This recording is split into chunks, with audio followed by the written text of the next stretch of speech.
वह जिसका जीवन एक श्राप था, पर मरण एक महाकाव्य, जिसकी रगों में बहता था सूर्य का तेज। महाभारत में कर्ण एक ऐसा वीर था जिसकी कहानी दिल को चीर देती है। क्रूर भाग्य और अन्याय की जंजीरों में जकड़ा हुआ वह प्रेम का भूखा योद्धा था, पर मित्रता के लिए वह अपना सर्वस्व न्योछावर करने को तैयार था। सूर्य देव के अंश से जन्मा कर्ण अपने दिव्य कवच और कुंडलों से अलंकृत था। यह वरदान उसे जन्मजात अमृतत्व प्रदान करते थे, पर नियति ने हर वरदान के साथ उसे एक श्राप भी दिया।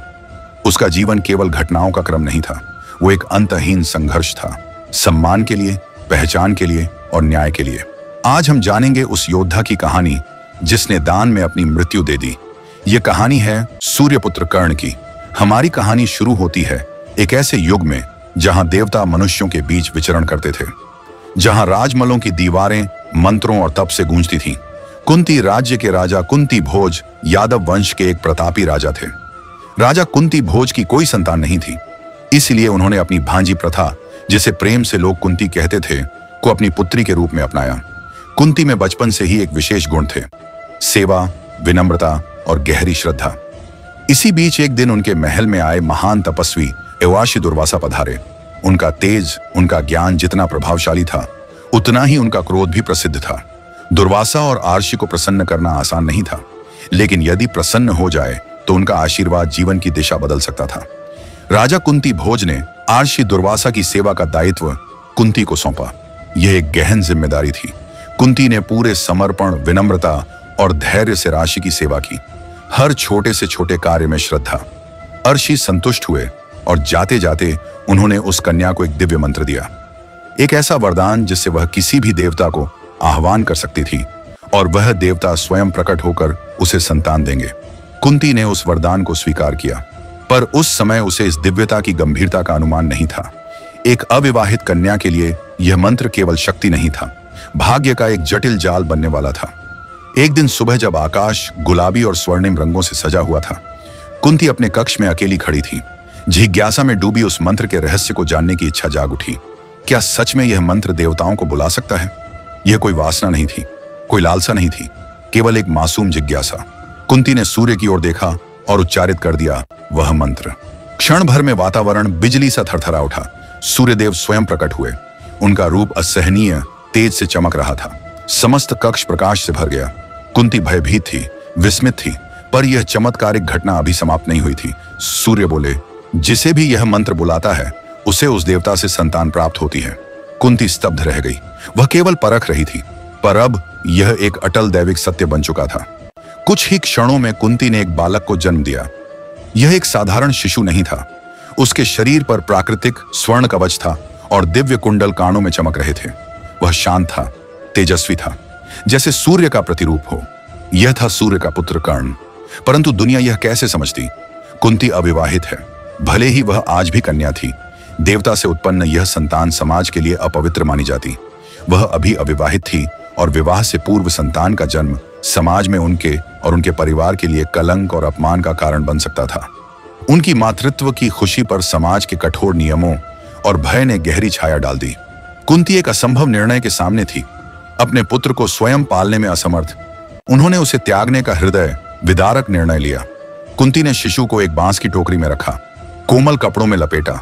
क्षमा करना पुत्र, मैं तुम्हें छोड़ नहीं रही, मैं तुम्हें सौंप रही हूं उन देवताओं को जिन्होंने तुम्हें भेजा। कुंती ने टोकरी को अश्व नदी में धीरे से प्रवाहित कर दिया। नदी शांत थी। उस दिन वह एक देवपुत्र को ले जा रही थी। बिना डगमगाए, बिना डूबे वह टोकरी बहती रही।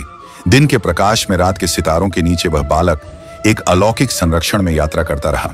नदी बदलती रही, अश्व नदी से चरमवती, फिर गंगा की ओर। आखिरकार वह टोकरी हस्तिनापुर के समीप बहते जल में एक सारथी अधिरथ को दिखाई दी। शायद वह जल भरने आए थे या प्रातः स्नान के लिए। उन्होंने टोकरी को बाहर निकाला और उसमें देखा एक बालक शांत मुस्कुराता हुआ, स्वर्ण कवच और कुंडल से चमकता हुआ नदी में बहती उस टोकरी से। जब अधिरथ ने उस शिशु को उठाया, मानो स्वयं सूर्य ने उसे अपनी गोद सौंप दी हो। अधिरथ एक सूत था, हस्तिनापुर की राज परिवार की सेवा में रथ चलाता था। वह एक ईमानदार, निष्ठावान और दयालु व्यक्ति के रूप में जाना जाता था। अधिरथ दौड़ते हुए घर पहुंचा और जैसे ही राधा ने उस बच्चे को अपनी गोद में लिया, वह स्तब्ध रह गई। उस बालक का चेहरा, उसका तेज, उसके स्वर्ण कुंडल और दिव्य कवच मानो हर उस प्रार्थना का उत्तर थे जिसे राधा ने वर्षों तक देवताओं से मांगा था। उसकी आंखों से खुशी के आंसू बहने लगे। उन्हें नहीं पता था कि यह बालक किस राजमहल, किस आकाशीय शक्ति या किस विवश मां के गर्भ से आया था। पर उस क्षण वे कोई प्रश्न नहीं पूछना चाहते थे। उन्हें सिर्फ एक ही बात पता थी, देवताओं ने उन्हें पुत्र दिया है। उस नवजात को नाम दिया गया वासुसेन, जिसका अर्थ था धन से जन्मा, क्योंकि वह सचमुच सोने की संपत्ति के साथ जन्मा था। वर्षों बाद लोग उसे राधे कहने लगे। राधा का पुत्र, और समय के साथ दुनिया उसे एक और नाम से पहचानने लगी, कर्ण। उन्होंने उसे अपने रक्त की तरह पाला। वह उसके कवच और कुंडलों को देखकर आश्चर्यचकित रहते। भले ही उनके अर्थ उन्हें समझ न आते, पर वे जानते थे कि यह बालक असाधारण भाग्य लेकर आया है। त्यागा गया एक देवपुत्र, अपनाया गया एक रथ चालक का बेटा, लेकिन यही उसकी कहानी का प्रारंभ था। यही विरोधाभास उसकी ताकत बना। कर्ण का जीवन त्रासदी और गौरव का अद्वितीय मिश्रण था। जन्म एक वरदान से, त्याग एक विवश मां के आंसू से, और पालन एक रथी की गोद से। उसके रगों में राजाओं और देवताओं का रक्त बहता है, और एक दिन यही त्यागा गया बालक महाभारत के युद्ध का मार्ग तय करेगा। जैसे जैसे कर्णसूत के घर में बड़ा हुआ, उसे राधेय यानी राधा का पुत्र के नाम से पुकारा जाने लगा। उसी घर में उसने विनम्रता, परिश्रम और उदारता के मूल्य सीखे। पालन पोषण भले ही साधारण था, पर कर्ण की असाधारण उत्पत्ति की झलक समय समय पर दिखाई देती रही।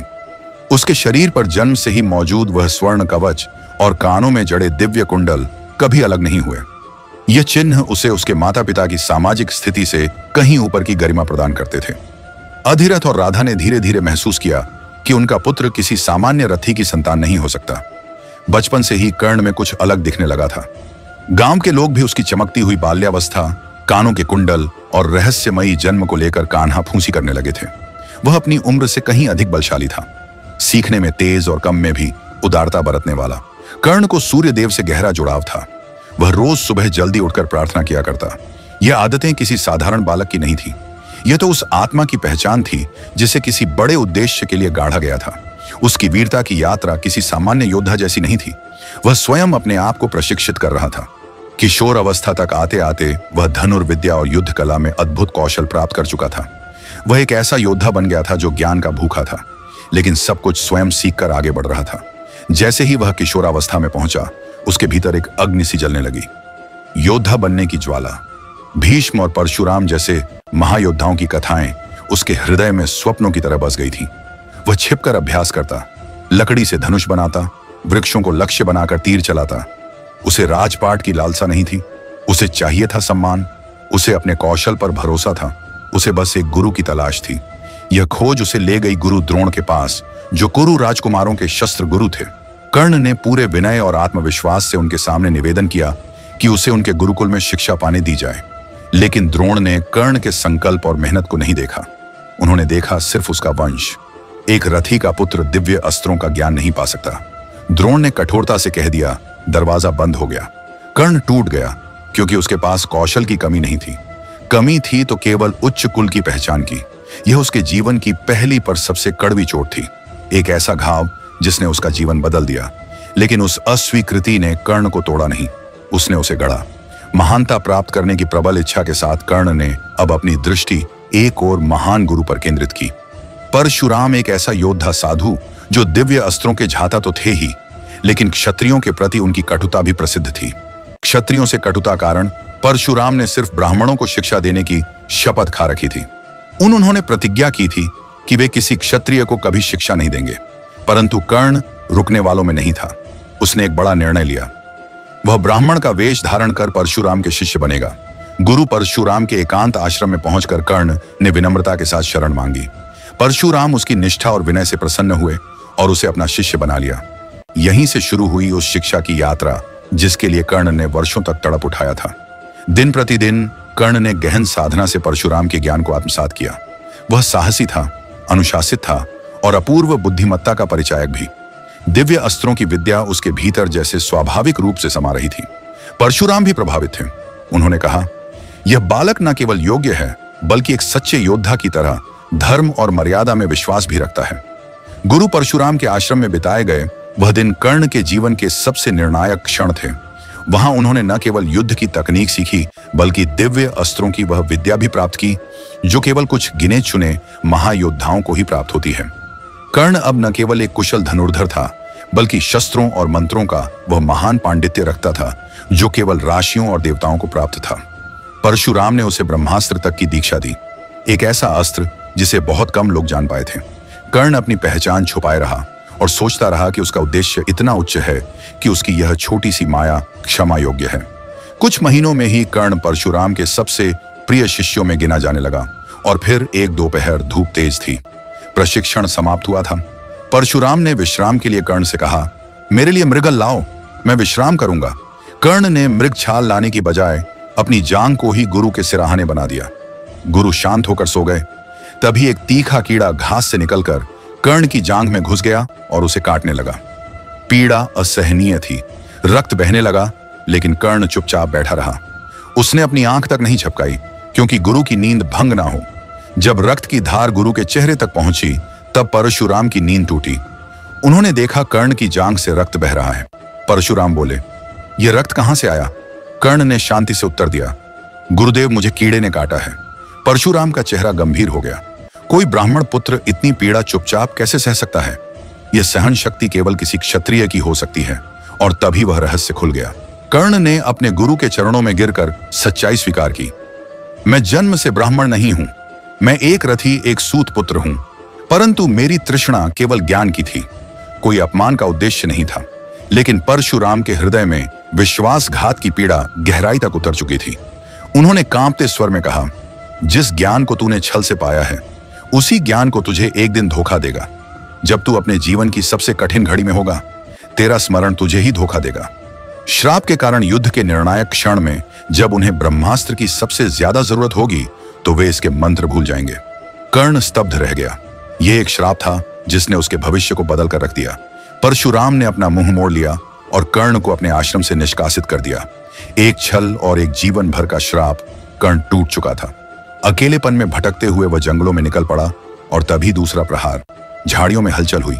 कर्ण को लगा कोई जंगली पशु आ रहा है। उसने तीर उठाया, प्रत्यंचा खींची और चला दिया। चीकार गूंजी।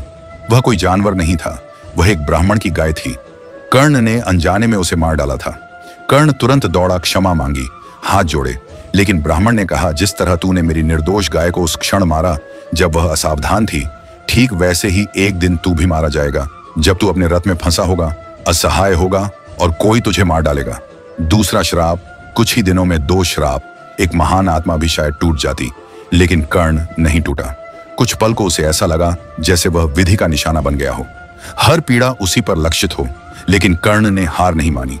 वह लौट आया अपने माता पिता के पास, वृद्ध राधा और अधीरथ के पास। उसने परशुराम से मिली विद्या का वर्णन किया, लेकिन उसके बदले मिले श्राप को चुपचाप अपने हृदय में छुपा लिया। दिन बीते कर्ण चुपचाप अपने जख्मों को सहलाता रहा। वह कभी कभी अपने शरीर पर जड़े स्वर्ण कवच को छूता, मानो उसमें शक्ति खोजता हो। यह सूर्यदेव का आशीर्वाद था। और तभी उसे एक समाचार मिला। हस्तिनापुर में गुरु द्रोण एक महायोद्धा प्रदर्शन प्रतियोगिता का आयोजन कर रहे थे। सभी राजकुमार और योद्धा उसमें भाग लेंगे, विशेषकर अर्जुन, जो उस समय तक काफी प्रसिद्ध हो चुके थे। कर्ण की आंखों में एक बार फिर ज्वाला जली। अब वक्त था अपनी योग्यता को साबित करने का। कर्ण के सामने अब अवसर था कि वह हस्तिनापुर के श्रेष्ठ राजकुमारों के समक्ष खड़ा हो। विशेष रूप से अर्जुन के सामने, जो गुरु द्रोण का प्रिय शिष्य था और जिसकी वीरता की चर्चा पूरे आर्यावर्त में फैल चुकी थी। कर्ण तैयार था। उसने निर्णय लिया, वह हस्तिनापुर जाएगा और इस प्रतियोगिता में भाग लेगा। त्रासदी के बीज तो बोए जा चुके थे, परंतु कर्ण की कथा अभी अधूरी थी। एक नई रणभूमि उसकी प्रतीक्षा कर रही थी। हस्तिनापुर का रंगभूमि उत्साह से भर उठा था। राजा धृतराष्ट्र के दरबारी, सभासद और नगरवासी बड़ी संख्या में एकत्रित हुए थे। यह कोई साधारण प्रतियोगिता नहीं थी। यह था वर्षों के प्रशिक्षण के बाद कौरवों और पांडवों के शस्त्र कौशल का सार्वजनिक प्रदर्शन। गुरु द्रोणाचार्य ने एक भव्य धनुर्विद्या प्रतियोगिता का आयोजन किया था। राजसभा में राजा धृतराष्ट्र विराजमान थे। आंखों से नहीं, लेकिन अपने सच्चे सेवक संजय के वर्णन से प्रत्येक दृश्य को सुन रहे थे। रानी कुंती, रानी गांधारी और अन्य राजमहल की स्त्रियां भी एक ऊंचे मंच से इस आयोजन को देख रही थीं, कुछ चिंता, कुछ गर्व और भविष्य की आशंकाओं के साथ। चारों ओर आम जनता भी जुटी थी। जनमानस इस प्रतियोगिता को केवल एक तमाशा नहीं, बल्कि महाकाव्य के भविष्य के पन्नों को अपनी आंखों से बनते देख रहा था। गुरु द्रोण की अगुवाई में एक एक करके सभी राजकुमार रंगभूमि में उतरे। सबसे पहले पांडवों में जस्ट युधिष्ठिर ने धनुर्विद्या का प्रदर्शन किया। एकाग्रता, संयम और निशाने पर तीव्र नियंत्रण। फिर बारी आई अन्य राजकुमारों की। कभी कोई तलवार घुमाता तो कोई भाले से निशाना साधता, कहीं ढाल का संतुलन दिखता तो कहीं गधा और जालियों का कौशल। यह केवल युद्ध कला नहीं थी, यह गौरव, परंपरा और भविष्य की परीक्षा थी। लेकिन तभी एक ऐसा क्षण आया जिसने पूरी रंगभूमि का तापमान बदल दिया। भीम पांडवों में द्वितीय और दुर्योधन कौरवों में ज्येष्ठ एक दूसरे के समक्ष गदा लिए रंगभूमि में उतर आए। उनकी प्रतिद्वंदता वर्षों पुरानी थी और आज वह गदा युद्ध की गर्जना में फूट पड़ी। भीम और दुर्योधन दोनों शेरों की तरह दहाड़ते हुए भिड़े। गदा की हर चोट में गूंज थी, आक्रोश था और एक अघोषित युद्ध की आहट भी। दर्शक दो पक्षों में बंट गए। क्षण भर में वह युद्ध प्रदर्शन एक विकराल द्वंद्व में बदल गया। गुरु द्रोण को स्थिति की गंभीरता समझ आई। उन्होंने तुरंत अपने पुत्र अश्वत्थामा को आदेश दिया, युद्ध रोको, इससे पहले कि यह प्राणघातक हो जाए। युद्ध रुका, लेकिन रंगभूमि में अभी भी आवेश की ज्वाला जल रही थी। इस ऊर्जा को एक दिशा देने के लिए द्रोणाचार्य ने अब अपने सर्वश्रेष्ठ शिष्य का नाम पुकारा। अब बारी है अर्जुन की। द्रोण ने अर्जुन को न केवल अपने शिष्य के रूप में बल्कि इंद्रपुत्र और शस्त्रों के अधिपति के रूप में प्रस्तुत किया। और फिर रंगभूमि में उतरे अर्जुन, पूर्ण युद्ध वेश में धूप में चमकती हुई रजत कवचधारी काया, हाथों में गांडीव धनुष। उसकी चाल में आत्मनियंत्रण था। उसकी आंखों में विजेता का तेज मध्याह्न का सूर्य जैसे बिजली की चमक से फट पड़ा हो, वैसा था अर्जुन का प्रवेश। सबकी निगाहें अब अर्जुन पर थीं, क्योंकि वह केवल पांडवों का नहीं बल्कि एक युग का प्रतिनिधि योद्धा बनकर खड़ा था। भीड़ में एक स्वर गूंजा, अब यह अर्जुन ही होगा जो कुरुवंश की रक्षा करेगा। मंच पर बैठे जनसमूह की निगाहें अर्जुन पर टिकी थीं। उसने रंगभूमि में प्रवेश किया, स्थिर, एकाग्र और आत्मविश्वास से भरा हुआ। फिर प्रारंभ हुआ वह प्रदर्शन जिसने यह प्रमाणित कर दिया कि वह गुरु द्रोणाचार्य का श्रेष्ठतम शिष्य क्यों कहलाता था। उसका पहला वार ही अद्भुत था। चलती हुई वस्तुओं पर निशाना साधना, दूरस्थ लक्ष्यों पर सटीक प्रहार, हर एक बाण जैसे किसी मंत्र से संचालित हो रहा हो। फिर उसने एक एक करके सभी अस्त्रों का प्रदर्शन किया।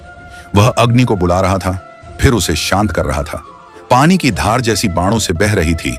हवा की गति पर नियंत्रण, वज्र, शूल, आकाशीय रेखाएं, जो कुछ गुरु द्रोण ने उसे सिखाया था, अर्जुन ने उसे आंखों के सामने जीवित कर दिया। भीड़ स्तब्ध थी। यह केवल एक धनुर्धर का प्रदर्शन नहीं था, यह एक दिव्य योद्धा की उपासना जैसी साधना का प्रत्यक्ष अनुभव था। जैसे ही अर्जुन का प्रदर्शन समाप्त हुआ, रंगभूमि तालियों और जयकारों से गूंज उठी। द्रोण का गौरव, इंद्र का पुत्र और कौरवों पांडवों के मध्य निर्विवाद श्रेष्ठता की मुहर।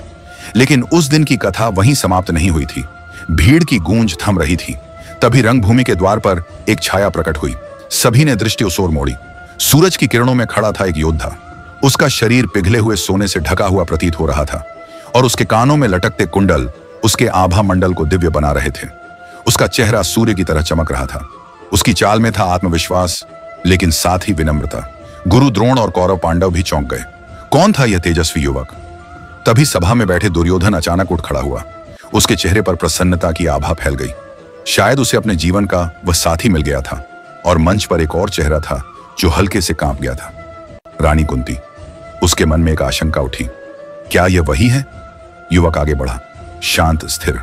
पहले वह गुरु कृपाचार्य और गुरु द्रोण के पास गया और उन्हें प्रणाम किया, जैसे एक योग्य शिष्य करता है। फिर उसने अर्जुन की ओर देखा और पूरे रंगभूमि के समक्ष अपनी आवाज में ललकार दी, पार्थ, जो कुछ तुमने दिखाया है उससे अधिक मैं दिखाऊंगा। सभा में सनसनी फैल गई। एक अनजान योद्धा और इतनी साहसिक चुनौती। अर्जुन पीछे नहीं हटा। उसकी दृष्टि में जिज्ञासा थी, परंतु आत्मसम्मान भी। उसने उत्तर दिया, जो भी अस्त्र तुम्हें तुम्हारे आचार्य ने सिखाए हो उन्हें दिखाओ। मैं उनका प्रति उत्तर दूंगा और प्रमाणित करूंगा कि मैं तुमसे श्रेष्ठ हूं। अब सभा का वातावरण बदल गया था। अर्जुन भी अब मौन नहीं था। उसकी आंखों में अब स्पर्धा की ज्वाला थी। कर्ण की चुनौती अब केवल शब्दों की नहीं रही थी, अब यह था एक महासमर का आमंत्रण। कर्ण ने कहा, यह रंगभूमि केवल तुम्हारी नहीं अर्जुन, यदि इतना साहस है तो बाण चलाओ। भीड़ स्तब्ध रह गई। अब यह केवल एक प्रदर्शन नहीं बल्कि एक युद्ध की पूर्व घोषणा थी। एक महायुद्ध जो दो जीवनों को और एक महाकाव्य को हमेशा के लिए बदल देने वाला था। वाणी के संग्राम से यह स्पष्ट हो चुका था। अब यह शब्दों की नहीं, शौर्य की परीक्षा थी। कर्ण और अर्जुन दोनों आमने सामने खड़े थे। वातावरण में तलवारों की नहीं, अब बाणों की गूंज होनी थी। परंतु तभी एक वृद्ध स्वर गूंजा, गुरु कृपाचार्य राज परिवार के वरिष्ठ आचार्य और नीति गुरु आगे बढ़ते हैं। उन्होंने अपने अनुभव और नियम ज्ञान के बल पर इस द्वंद्व को रोकने का निर्णय लिया। उन्होंने कहा, यह अर्जुन पांडुपुत्र कुरुवंश का राजकुमार है, इसलिए यदि कोई उससे समर करे तो वह भी उसके समकक्ष कुल और वंश का होना चाहिए। यह बताओ तुम्हारा कुल क्या है, तुम किस वंश से आते हो? कर्ण शांत खड़ा रहा। उसने बोलने के लिए मुंह खोला, परंतु शब्द नहीं निकल पाए। भीड़ में प्रत्येक व्यक्ति ने उस संकेत को पहचान लिया। कर्ण को कभी राजकुमार के रूप में प्रस्तुत नहीं किया गया था। उसके वस्त्र भव्य थे, परंतु उन पर कोई राज चिन्ह नहीं था। अब तक उसका नाम, उसका कुल सब अनजान थे। गुरु कृपाचार्य की इस चुनौती के आगे कर्ण की आंखों की चमक मंद पड़ गई। उसने अपनी दृष्टि नीचे कर ली। कमल की भांति लज्जा में झुक गया कर्ण का मस्तक। ऐसा वर्णन किया गया है। अब सच्चाई सामने थी। कर्ण के पास कोई शाही वंश नहीं था। वह तो बड़ा हुआ था अधिरथ के घर में। एक सारथी, एक सूत, वह जाति जो राजाओं की रथ तो चला सकती थी, परंतु उनके समकक्ष खड़ी नहीं हो सकती थी। यदि कर्ण यहां अपने जन्म का सच बता देता तो उसका यह युद्ध समाप्त हो जाता, क्योंकि शास्त्रों और नीतियों के अनुसार एक क्षत्रिय ही क्षत्रिय से द्वंद्व कर सकता था। कर्ण चुप था। उसकी चुप्पी उसके चेहरे से भी अधिक बोल रही थी। भीड़ अब सशंकित थी। क्या यह स्वर्ण वर्ण वाला धनुर्धर जिसने अर्जुन को चुनौती दी थी वास्तव में किसी निम्न वंश का था? गुरु द्रोण भी निश्चल खड़े थे, शस्त्र विधान से बंधे हुए। यदि कर्ण राजवंशी नहीं निकला तो यह युद्ध नियमों के विरुद्ध होगा। एक और महान अवसर कर्ण के भाग्य की दीवार से टकराकर बिखर गया। कर्ण की चुप्पी अब अपमान में बदलने ही वाली थी। तभी मंच के एक छोर से आवाज आई, रुको। दुर्योधन उठ खड़ा हुआ। उसकी आंखों में क्रोध था, परंतु वह कर्ण के लिए था, कर्ण के विरुद्ध नहीं। क्या केवल जन्म ही किसी योद्धा की योग्यता का निर्धारण करता है? दुर्योधन ने ऊंचे स्वर में पूछा। नहीं, एक सच्चा योद्धा उसकी वीरता से जाना जाता है, ना कि उसके कुल से। दुर्योधन ने कहा, शौर्य और साहस ही क्षत्रिय के लक्षण हैं। उसने कर्ण की ओर इशारा किया। बताओ, क्या कोई मृग शावक सिंह को जन्म दे सकता है? यह बालक जिसकी देह पर सूर्य सी आभा है, जिसके वक्ष पर स्वर्ण कवच है, कानों में दिव्य कुंडल, क्या यह कोई तुच्छ जन्म का हो सकता है? कर्ण दुर्योधन की आंखों में एक राजा के समान प्रतीत हो रहा था। फिर दुर्योधन ने इतिहास रच दिया। उसने मंच से घोषणा की, यदि अर्जुन केवल किसी राजा से ही युद्ध करेगा तो आज और इसी क्षण मैं इस महायोद्धा कर्ण को अंग देश का राजा घोषित करता हूं। सभा में एक पल के लिए सन्नाटा छा गया। राजा अंगराज कर्ण, यह घोषणा दुर्योधन के अधिकार में थी। दुर्योधन ने स्वयं कर्ण के मस्तक पर राज्य अभिषेक की पगड़ी बांधी। सभा जो पहले स्तब्ध थी और कर्ण वह भाव विभोर था। उसने दुर्योधन की ओर देखा और कहा, हे नरसिंह, मैं आपके इस उपकार का बदला क्या दे सकता हूं? मेरे पास कुछ नहीं, बस मेरा जीवन है। मैं आपके आदेशों का पालन करूंगा और अंतिम सांस तक आपका सखा बना रहूंगा। दुर्योधन मुस्कुराया। उसने कहा, मुझे कुछ नहीं चाहिए, बस तुम्हारी मित्रता चाहिए। और वहीं रंगभूमि के बीचों बीच दोनों ने एक दूसरे को आलिंगन में भर लिया। भीड़ देख रही थी, इतिहास लिखा जा रहा था और उस दिन महाभारत की सबसे शक्तिशाली मित्रता की शुरुआत हुई, दुर्योधन और कर्ण। लेकिन वहीं सभा के बीच भीम ने कर्ण का अपमान किया। हंसते हुए, कटाक्ष करते हुए हेरत सारथी के पुत्र भीम बोला, तेरा भाग्य अर्जुन के हाथों वीरगति नहीं बल्कि रथ चलाना है। अपने असली काम पर लौट जा और कोड़ा संभाल। भीम की अगली पंक्ति और भी विषैली थी। जिस प्रकार कोई भटका कुत्ता यज्ञ की हवन सामग्री चाटने का अधिकारी नहीं, उसी प्रकार तू भी किसी राज्य का शासक बनने योग्य नहीं। कर्ण चुप था। कर्ण ने कोई उत्तर नहीं दिया। वह चुप रहा, परंतु दुर्योधन खड़ा हो गया। आग की तरह बस उसने गरजते हुए कहा, एक योद्धा की प्रतिष्ठा उसके जन्म से नहीं बल्कि उसकी वीरता से होती है। यदि कर्ण में क्षत्रिय की योग्यता है तो उसे क्षत्रिय जैसा सम्मान भी मिलेगा, चाहे उसका जन्म कोई भी हो। फिर दुर्योधन ने समस्त सभा को चुनौती दी, यदि कोई भी यह सहन नहीं कर सकता कि कर्ण आज अंग का राजा है तो वह सामने आए, अपना रथ सजा ले, धनुष चढ़ा ले और युद्ध करे। सभा मौन हो गई। ना कोई राजकुमार उठा, ना कोई योद्धा। उस चुनौती के आगे दुर्योधन ने समाज की सारी रूढ़ियां तोड़ दी। कर्ण अब अकेला नहीं था, अब वह एक स्वीकृत योद्धा था, जिसके पीछे खड़ा था हस्तिनापुर का युवराज स्वयं। सूरज अब क्षितिज को छू रहा था। प्रकाश मंद हो चुका था। नियमों के अनुसार संध्या के बाद युद्ध प्रदर्शन की अनुमति नहीं थी। घोषणा हुई, दिवस का युद्ध प्रदर्शन समाप्त। परंतु इस दिन की स्मृति शाम तक सीमित नहीं रही। सभा के लोग लौट रहे थे, परंतु उनके मन में अब द्वंद्व था। क्या अर्जुन आज भी श्रेष्ठ था या वह योद्धा जिसे किसी ने पहचाना तक नहीं? कर्ण जो अर्जुन की समकक्षता तक पहुंचा और एक राज्य अर्जित कर गया, क्या वही सच्चा विजेता था? यह रंगभूमि की समाप्ति नहीं थी, बल्कि आरंभ था एक युगांतरकारी कथा का, जहां पांडव और कौरवों की नियति अब कर्ण के साथ जुड़ चुकी थी। कर्ण का राज्य अभिषेक तो हुआ था, पर सबसे गहरी हलचल किसी और के भीतर थी। रानी कुंती चुपचाप उस भव्य सभा से बाहर निकल रही थी, लेकिन उनके मन में एक तूफान उमड़ रहा था। भीड़ के बीच से उन्होंने उस युवक को देखा जो अब अंग देश का नवनियुक्त राजा था। वही युवक जिसे उन्होंने कभी अपने गर्भ से जन्म दिया था, जिसे कभी एक पाप समझकर नदी की धाराओं के हवाले कर दिया था। आज वह उनके सामने खड़ा था, सुवर्ण कवच और दिव्य कुंडलों के साथ, उसी पहचान के साथ जिससे वह मां उसे कभी भूल नहीं सकी। उस पल में कुंती की आंखों में पीड़ा भी थी और गर्व भी। कर्ण जीवित था। वह न केवल जीवित था बल्कि सम्मानित भी था। एक योद्धा, एक राजा। उसका कद और यश अब पूरे आर्यावर्त में फैल चुका था, लेकिन इसी गर्भ के नीचे छिपा था एक डर, एक ऐसा भय जो उसकी आत्मा को झकोर रहा था, क्योंकि अब वह जान चुकी थी अर्जुन और कर्ण दोनों उसके पुत्र हैं। दो योद्धा जो आज ही आमने सामने युद्ध करने वाले थे, और यदि यह पहचान आज उजागर हो जाती तो क्या होता। दुर्योधन के माध्यम से वह अंग का राजा बना और औपचारिक रूप से कुरुराज परिवार में सम्मिलित हो गया। उसी दिन से कर्ण ने अपने जीवन की सबसे बड़ी प्रतिज्ञा ली, दुर्योधन के प्रति निष्ठा उस एकमात्र व्यक्ति के लिए जिसने तब उसका हाथ थामा था जब पूरी दुनिया ने उसे ठुकरा दिया था। दुर्योधन ने कर्ण में न केवल एक मित्र देखा, बल्कि एक ऐसा सेनापति भी पाया जो पांडवों के प्रभाव को चुनौती दे सकता था। राजनीतिक रूप से यह कदम चतुर भी था और साहसी भी। अब हस्तिनापुर की शक्ति संतुलन की धुरी झुकने लगी थी। कर्ण भी अब केवल एक योद्धा नहीं रहा, वह एक रणनीतिकार बन चुका था। एक ऐसा योद्धा जो कुरु राजनीति में दुर्योधन का सलाहकार और सबसे बड़ा विश्वास पात्र था। कर्ण का भाग्य अब केवल उसकी तलवार की धार से नहीं, बल्कि उसकी निष्ठा से भी तय होना था। समय बीतता गया, पर अपमान की वह स्मृतियां नहीं मिटी। हर बार जब उसे सूतपुत्र कहकर बुलाया गया, हर बार जब अर्जुन को श्रेष्ठ बताया गया, उसके भीतर की ज्वाला और भड़क उठी। वह दुर्योधन के साथ हर योजना में, हर छल में, हर प्रतिशोध में शामिल रहा, लाक्षागृह से लेकर सभा की शर्तों तक। और इस प्रकार अर्जुन और कर्ण की प्रतिद्वंदिता अब केवल वैयक्तिक नहीं रही, वह एक युग की कहानी बन गई। कुरुवंश की राजनीति में दो धाराएं बन चुकी थीं, एक धर्म के नाम पर और एक स्वाभिमान के लिए उठे हुए एक तलवार के नाम पर। अब कर्ण एक का नाम योद्धा नहीं रहा था, वह अब एक राजा था। उसका नाम अब केवल वीरता से नहीं, राजसत्ता से भी जुड़ गया था। लेकिन भाग्य को अब भी और परीक्षा लेनी थी, क्योंकि उसकी अगली परीक्षा युद्ध भूमि पर नहीं बल्कि एक सभा में होने वाली थी। पांचाल की सभा में, जहां एक स्त्री का एक वाक्य उसकी आत्मा को फिर से झकम देने वाला था। राजा द्रुपद ने अपनी पुत्री द्रौपदी के लिए एक भव्य स्वयंवर का आयोजन किया था। भारतवर्ष के कोने कोने से वीर राजकुमार और महारथी वहां उपस्थित थे, क्योंकि जो भी इस चुनौती को पार करता वही द्रौपदी का पति बनता। चुनौती सरल थी परंतु असंभव सी। एक विशाल धनुष को चढ़ाना और फिर एक घूमती हुई मछली की आंख को केवल तेल में पड़ती उसकी परछाई देखकर तीर से भेद देना। सामान्य पुरुषों के लिए यह कार्य नहीं था। एक एक करके कई वीर आए, कई राजाओं ने प्रयास किया, पर कोई सफल ना हो सका। तभी वहां एक दिव्य आभा से चमकता हुआ योद्धा आगे बढ़ा, कर्ण। कर्ण ने बिना किसी संकोच के धनुष उठाया और केवल एक ही प्रयास में उसे चढ़ा भी दिया। सभा स्तब्ध थी, वह तीर उठाने ही वाला था। विजय उसके एक क्षण भर की दूरी पर थी।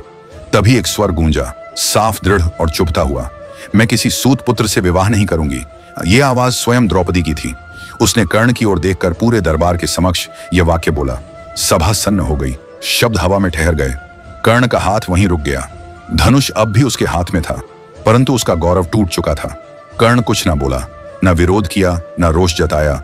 उसने केवल धनुष को नीचे रखा और सभा से बाहर निकल गया। शांत गरिमामयी पर भीतर से बुरी तरह घायल उस अपमान ने कर्ण के हृदय में एक घाव छोड़ दिया जो जीवन भर नहीं भरा। यह क्षण कर्ण के भीतर एक ऐसी चिंगारी छोड़ गया था जो वर्षों बाद कौरव दरबार की सबसे अंधकारमय घटना के रूप में जाना जाएगा। उस दिन बोए गए कटुता के बीज एक दिन घने विषैले वृक्ष बनकर फूटेंगे। कुछ ही क्षणों बाद एक ब्राह्मण वेशधारी युवक आगे बढ़ा, धनुष उठाया और लक्ष्य भेद दिया। वह अर्जुन था। द्रौपदी को अब उसका पति मिल चुका था, पर उस स्वयंवर ने केवल एक विवाह नहीं जोड़ा, बल्कि एक शत्रुता की नींव भी रख दी। समय बीता गया, राज्य बने, राज्य गिरे, परंतु कर्ण की निष्ठा दुर्योधन के प्रति अटूट रही। और जब पांडवों को नष्ट करने की योजना बनी एक षड्यंत्रपूर्ण जुए की सभा में, तो कर्ण चुपचाप पर पूर्ण रूप से दुर्योधन के साथ खड़ा था। यह वह क्षण था जब निष्ठा और धर्म के बीच की रेखा धुंधली हो चुकी थी। जब पांडव और कौरव वयस्क हो चुके थे, हस्तिनापुर की हवा में तनाव घुल चुका था। सभी जानते थे कि टकराव निकट है, पर युद्ध से पहले परीक्षा होगी दरबार में। वह दिन आया जब धृतराष्ट्र ने एक जुए की सभा का आयोजन किया। पांडवों को आमंत्रित किया गया और उनके साथ भाग्य ने छल किया। युधिष्ठिर हारते गए, राज्य, धन, राजकुमार, स्वाभिमान, और अंततः उन्होंने हार दी द्रौपदी को। सभा सन्न हो गई। एक रानी, एक स्त्री, पांचों पांडवों की पत्नी अब दाम की वस्तु बनाकर दरबार में घसीटी गई। कर्ण अपने मित्र दुर्योधन के साथ राज सिंहासन के पास बैठा था। उसकी निष्ठा अडिग थी, पर आज उसकी निष्ठा एक भयानक परीक्षा से गुजरेगी। विकर्ण, दुर्योधन का छोटा भाई, द्रौपदी के पक्ष में खड़ा हुआ। उसने पूछा, क्या किसी को अधिकार है किसी और को दांव पर लगाने का, जब उसने स्वयं को ही हार दिया हो? सभा में एक क्षण के लिए नैतिकता जागी, परंतु कर्ण ने तत्काल विकर्ण को झड़क दिया। वह गरज पड़ा, द्रौपदी को जीतना दुर्योधन का अधिकार है। फिर जो शब्द कर्ण ने कहे, उन्होंने उसकी छवि पर कभी न मिटने वाला धब्बा छोड़ दिया। वह बोला, जिस स्त्री के 5 पति हैं, वह अनेक वशगाह हैं।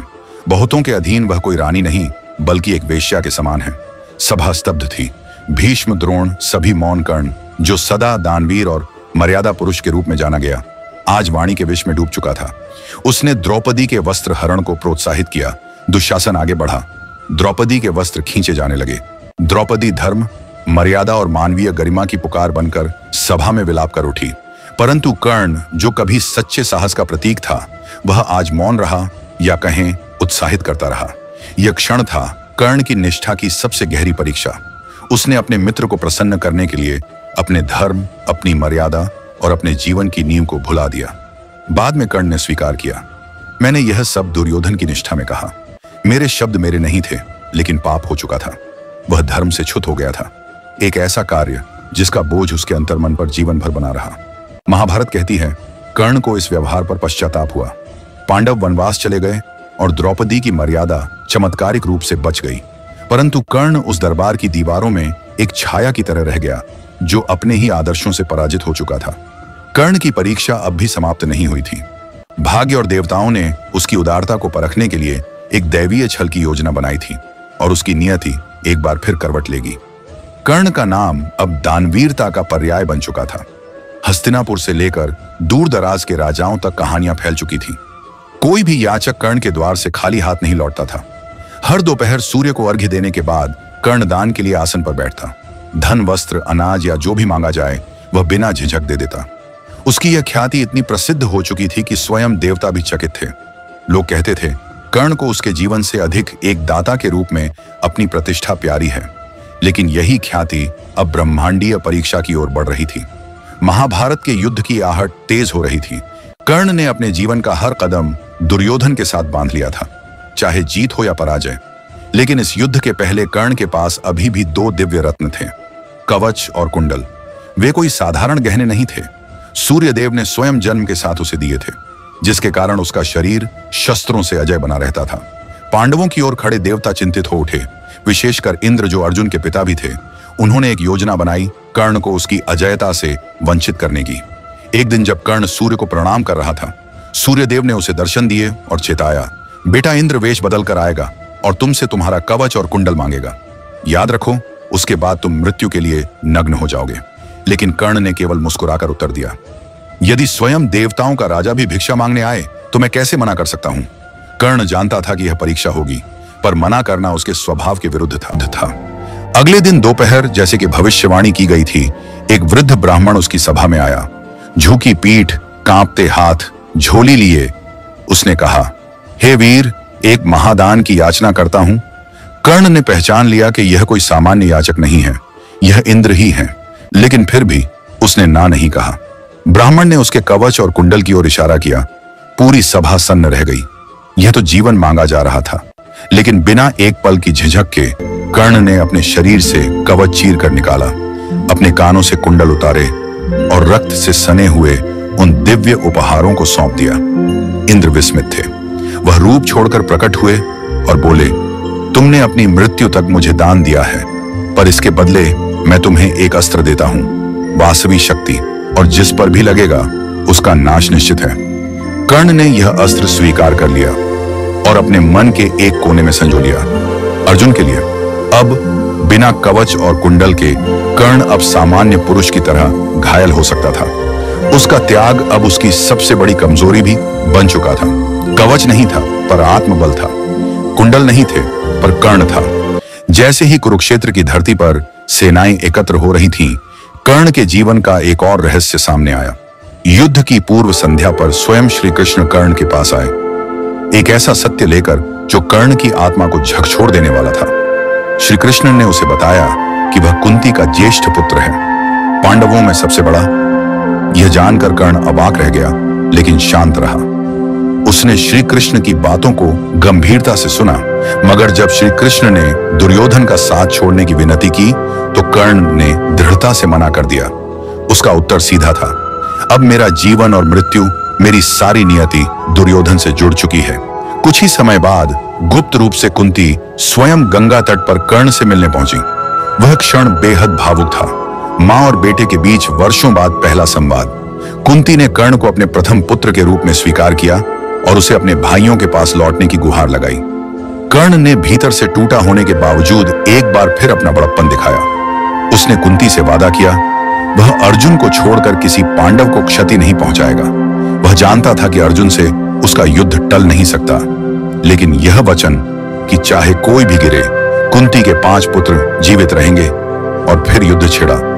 कुरुक्षेत्र में हर महान योद्धा उतरा। पहले 10 दिनों तक कर्ण ने युद्ध में भाग नहीं लिया। भीष्म पितामह सेनापति थे और उन्होंने कर्ण की उत्पत्ति और क्षत्रिय धर्म पर सवाल उठाए थे, इसलिए कर्ण युद्ध से दूर रहा। लेकिन 10वें दिन जब भीष्म शरशैया पर गिर पड़े, मैदान अब कर्ण के लिए खुल चुका था।